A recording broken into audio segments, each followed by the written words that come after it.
Роспотребнадзор по Коми опроверг информацию о карантине по коре в подъезде жилого дома Сыктывкара, о чем ранее сообщали некоторые СМИ со ссылкой на очевидцев. При обнаружении случая кори жители ставят под медицинское наблюдение в связи с тем, что это высококонтагиозное заболевание. Всего в Коми в этом году 4 подтвержденных случая, столько же под подозрением. Большинство из них не были привиты против кори. У одного заболевание осложнено пневмонией. Заболевшие были госпитализированы в инфекционные стационары. Случаи были зарегистрированы в Ухте, Усинске, Воркуте, Сосногорске. Завезена инфекция из Москвы, Московской области, Дагестана и Абхазии. 9 из 10 непривитых обязательно заболеют.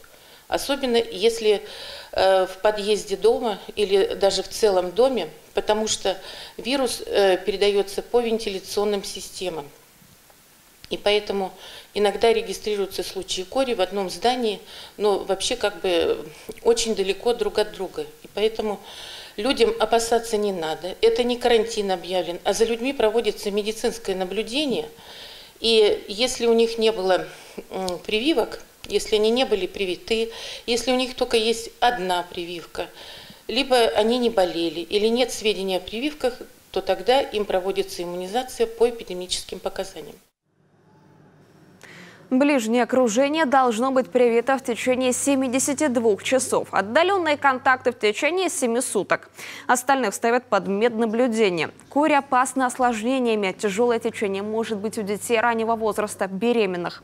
Прививки против кори включены в национальный календарь иммунизации, являются обязательными. Их проводят детям в возрасте 12 месяцев с ревакцинацией в 6 лет, а также взрослым до 35 лет, не болевшим, не привитым, привитым однократно, не имеющим сведений о прививках.